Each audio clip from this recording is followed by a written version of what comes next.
All right, good morning. Welcome to lecture, I think it's 6, 7, whatever, on Hesse, Demian. We're going to call this one, is he gay? Women, sex, choices. In particular, intimacy versus isolation, and what you mean by isolation. It all depends on the meaning of the word. Intimacy, I suppose. It's a Bill Clinton reference. Shout out to the following thinkers who will reference in this chat. I might forget someone, but let's see. Clinton, right? Hesse, Bruce Springsteen, T.I., Thoreau, Martin Luther King. So let's see, and probably someone else.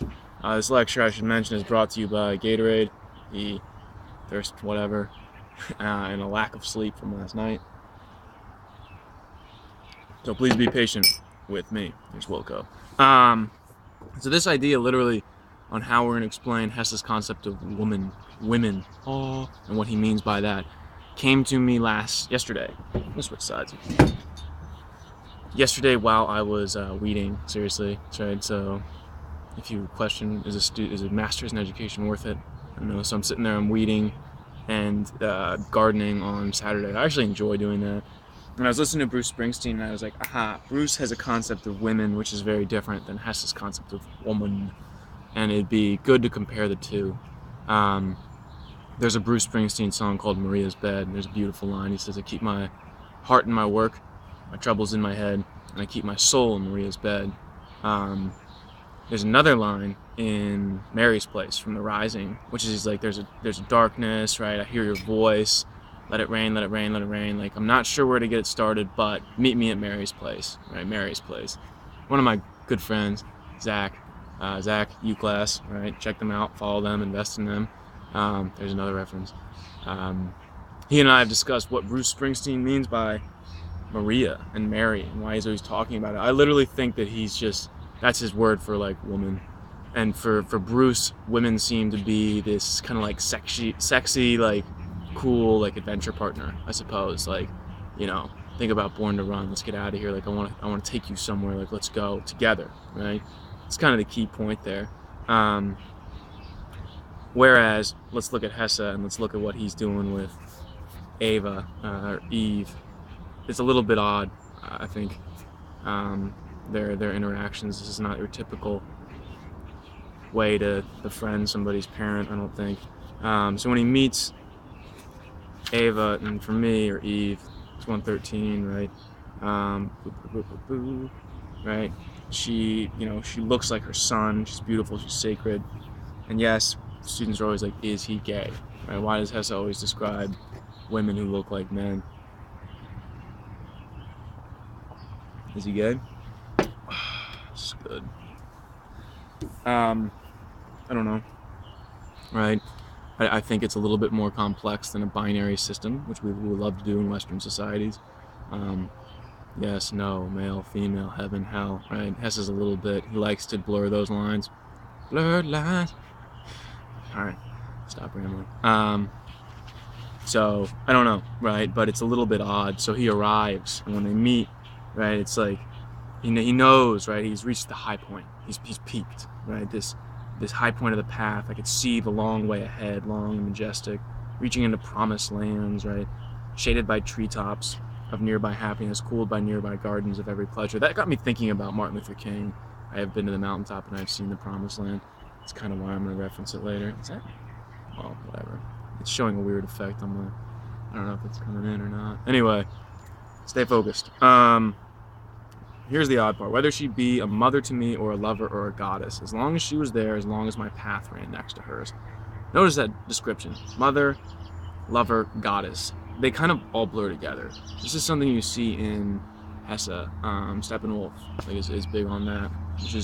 There's more complications to it, including whether or not it's even real in that, right? Or it's just some trippy drug thing. Either way, like that notion of women, where you're a mother, a lover, and a goddess. And all three of those are the same thing. They begin a sexual relationship. Isn't that lovely? Isn't that beautiful? We all have our path. We all have our dream, right? And then, like, back to the garden, and there's Demian. He's like, oh, hey, what's going on, dude? Right? You met my mom? Awesome. You guys are having sex? Yeah, that makes sense. And like, that's kind of an odd situation, right? You can be proud, my boy. You're the first person she's ever told it to, the first time she met him first, right? This is quite the way to lose it, I suppose. From that day on, I came and went in their house like a son and a brother, although also like a lover. That's a little bit unique, right? So he just starts kind of coming to this house, and you know, this kind of mystical sexual relationship begins with Ava, and Demian is like fine with that. The guy that kind of brought him into it, in fact, is like, yeah, that's how we do things here in our community. That's different.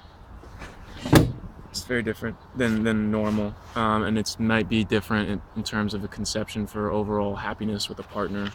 Intimacy versus isolation is a fundamental choice that we make, I think, in the evolution of peoples.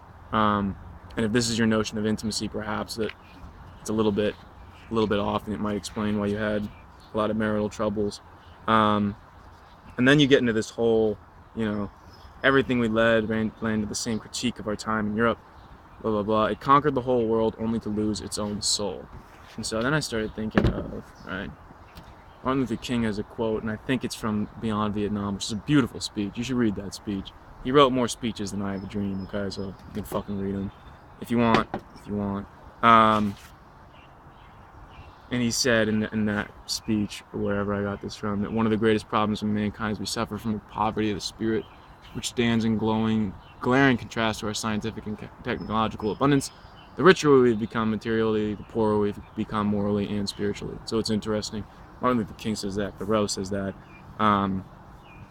It's a notion, this minimalism, material minimalism. All right, I'm coming up to my barrier, the self-imposed 7-minute mark barrier. I'm trying to get more efficienter at presenting these. Am I doing anything today? Yes, I'm filming a lecture. Go away. Our duty, our church, this is the one thing that we're doing. So it's kind of like a new beginning. You get these ominous forebodings from Demian in terms of like, okay, something's big is about to happen. The world wants to be reborn. The smell of death is in the air. Nothing new comes without death. It's worse than I ever imagined. I stared at him in horror. Something is about to happen. That something is World War I. Nothing new comes without death. I mean, yeah, when I was weeding and gardening yesterday, a lot of it is just clearing out all the old flowers that had died. So there's some truth to that, right? But we'll continue to explore. I think we have one last lecture where we're going to look at why my grandfather gave me this book. Last thoughts on Demian. But Andale pues, have a great day today. Oh, if you have questions, concerns, comments, I'm not going to write your papers for you. This is a new thing, okay? I'm not writing papers. Please stop sending me your essay prompts and a quote or two, and then, you know, that's not it. But if you do want to write a paper on like what you think of this, or like send a video back, I'll give you like a credential or something. I can grade it and send you like a credential. If you follow me or whatever, tweet it. I don't know how these things work, but if you're gonna be a disruptor, as long as people are learning, I don't really mind, right? Disruption might be a good thing at the end of the day. Okay, have a good one. Turn off.